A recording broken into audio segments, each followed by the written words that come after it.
ce que tu viens de dire, parce que c'est très intéressant. Les campagnes de vaccination n'ont qu'un seul but, c'est de baisser le système immunitaire des Africains.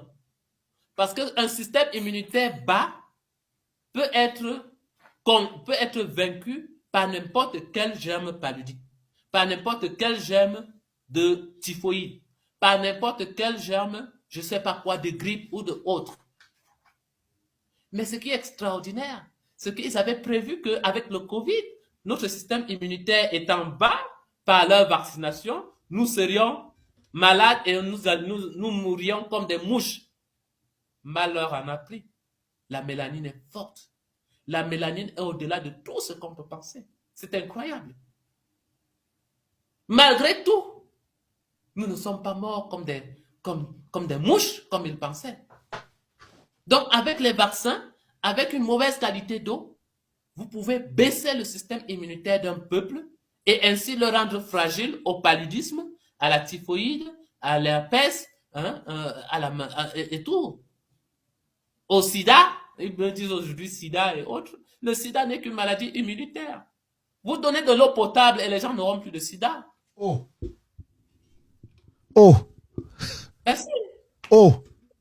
Parce que l'eau potable, parce que l'eau de robinet et l'eau des forages aujourd'hui, des forages traités aux produits chimiques, hein, ce sont des eaux qui baissent le système immunitaire. Ton système immunitaire, c'est ça qui te protège. C'est ça qui te défend quand il y a un parasite qui entre dans ton corps. Donc tu dois booster ton système immunitaire. Avec un bon système immunitaire, tu n'as pas que... Mais le palu, tu oublies quoi.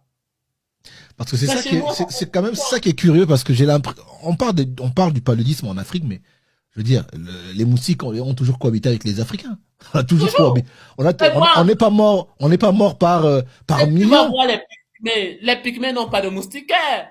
Ils se baladent avec quelques feuilles là sur la taille. Merci. Pour te casser le sexe. Mais le sort, est à l'air libre. Alors comment ça se fait que tout d'un coup, on découvre les moustiques alors qu'on a toujours cohabité avec eux et on est jamais mort par millions. C'était pas une maladie, je veux dire, qui a assassiné les Africains. Qu'est-ce qui s'est passé tout d'un coup? Ah oui. Ben, il y a quelqu'un en commentaire qui dit vaccin après 3 mois, vaccin après 6 mois. Depuis 2 mois, à peine 1 mois même, on commence à te vacciner. Parce qu'il faut faire chuter ton système immunitaire. Ben oui, il a raison, le frère. Le frère qui dit, il a raison. Le fait de cette régularité de vaccin, parce que la mélanine est forte, hein. Chez eux, on te fait juste un vaccin et puis leur système immunitaire est HS. Chez nous, on est tellement fort que la mélanine est tellement forte qu'il faut pour eux, chaque fois, nous injecter pour quand même obtenir le peu de résultats qu'ils obtiennent là. Tu vois?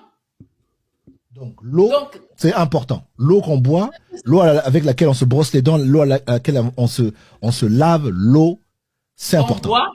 L'eau qu'on boit, l'eau avec laquelle on cuisine. Parce qu'il y a des gens qui me disent, oh, moi je ne bois plus l'eau de robinet, je bois l'eau en bouteille, l'eau minérale. Et puis je lui pose la question, et tu cuisines avec quoi? Ben évidemment avec l'eau de robinet. Je dis que tu n'as rien changé. Mais l'eau, tu l'as fait bouillir, c'est bon, non? Ben, le problème de l'eau, c'est on fait bouillir de l'eau pour tuer les parasites. Mais le problème de l'eau, ce n'est pas les parasites seulement, c'est surtout les produits chimiques. Le chlore, le zinc, le cobalt, le cuivre, tous ces produits chimiques-là, le fluor neurotoxique qui rend bête. Le fluor qui te fait tomber les dents. Le fluor qui te détruit ta flore intestinale. Le fluor qui t'enlève le zinc dans tes testicules pour que tu fasses du bon sperme. Oh merde. Donc, ce n'est pas seulement une question de faire bouillir l'eau. C'est aussi une question d'enlever ces produits chimiques qui ont été introduits par l'industrie.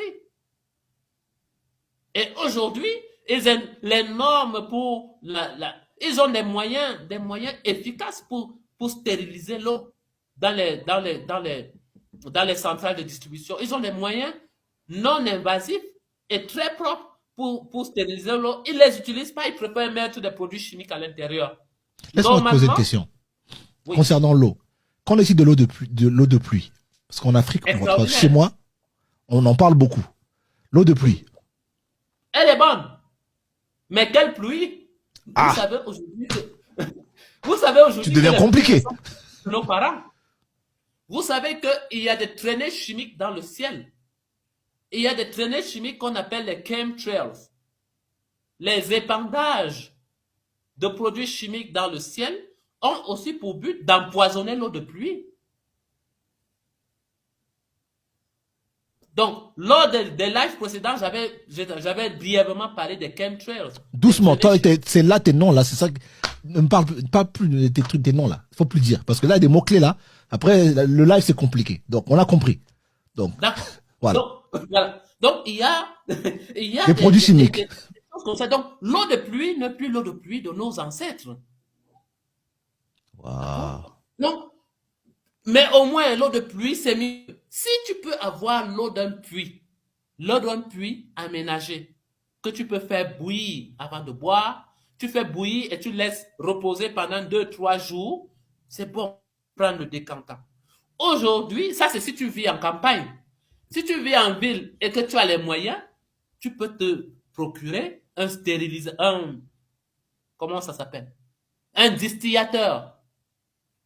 Et tu peux te procurer un distillateur. Le distillateur, il va faire quoi? Il va te faire sortir uniquement la molécule d'eau, H2O, et tout va rester, toutes les particules solides et les produits chimiques vont rester dans la cuve. Et tu ne vas avoir que de l'eau limpide. J'ai déjà goûté l'eau de ce type de machine là. C'est dégueulasse quand même, non? Ah oui, ah, mais l'eau de pluie non plus n'a pas bon goût. C'est dégueulasse parce que ton cerveau a été formaté à l'eau de robinet. C'est ça. Oui. Mais c'est extraordinaire, cette eau-là, je la bois à genoux. Quand tu la regardes, elle est limpide. Quand tu la fais, quand tu la mesures, quand tu mesures sa vibration sur une échelle de mesure vibratoire, sa vibration est à l'opposé de la vibration de l'eau de robinet. Et qu'est-ce qui se passerait? J'achète cette machine. Donc, moi, je suis en locothermie, j'ai pas la capacité de faire un puits parce que la mairie d'Aubervilliers ne sera pas contente. Donc, je vais acheter cette machine. Dès demain, je vais sur Amazon, je pense que ça doit se trouver, je l'achète. Disons que 10 ans plus tard, je ne bois que ça, d'accord? Je ne bois que ça. Qu'est-ce qui peut changer dans ma vie? Qu'est-ce que je peux constater? Tu n'as pas besoin d'attendre 10 ans. En un mois, tu vois la peau. Tu vois ta peau changer. Dis-le. En un mois, tu vois ta peau changer. En une semaine, tu vois ta capacité de récupération s'améliorer. L'eau est extraordinaire. Si tu ne bois que cette eau, uniquement cette eau, sur un mois sans rien manger d'autre, si tu avais un cancer, tu peux refaire la radio, au moins le cancer aura diminué, au mieux, il aurait disparu. L'eau est extraordinaire. Rien qu'avec l'eau, on éradiquerait le paludisme d'Afrique, ainsi que le VIH-Sida. Rien qu'avec une bonne qualité d'eau. Je le fais, je soigne les gens. Donc je vois ça tout le jour, tout le temps. Je vois ça tout le temps avec des gens que je suis, des gens que je soigne. Je lui dis, même si tu n'as pas les moyens d'acheter de l'eau en bouteille, je m'en fous. Tu vas t'arranger à me faire bouillir 10 litres d'eau chaque jour. Tu vas me faire bouillir 10 litres d'eau chaque jour. Tu vas faire reposer cette eau pendant 24 à 48 heures. Tu vas me prendre le surnageant et tu vas boire. Je n'oblige pas tout le monde à acheter un distillateur. Attends. Cette technique. Tout à l'heure, quand tu m'as dit que quand on fait bouillir l'eau, bah, les produits chimiques ne disparaissent pas. Et là, tu me dis quand même que tu prends de l'eau, tu fais bouillir. Donc, alors, ça marche ou ça marche pas du coup? Parce que là, je comprends plus. Non, termine mes propos. J'ai dit que tu fais bouillir de l'eau et tu laisses reposer. Ah. Quand tu laisses reposer, tous les produits chimiques précipitent. D'accord. Tu vois? Ouais. Tous précipitent et ça se voit si tu prends cette eau, tu mets à la centrifugeuse, tu mets dans une centrifugeuse qui tourne à une vitesse d'à peu près 3000 tours par minute, tu vas voir un culot en bas. Ce culot-là, tu le testes en laboratoire, c'est tous les produits chimiques qu'il y avait dans la colonne au-dessus. D'accord. Et la colonne au-dessus est dépourvue de produits chimiques ou de suspension. Parce que toutes ces molécules et tous ces produits chimiques, ils ont une masse atomique. Ils ont une masse atomique nettement supérieure à la masse atomique de l'eau, H2O. C'est pourquoi les molécules de surnagent et que le plomb coule. le cuivre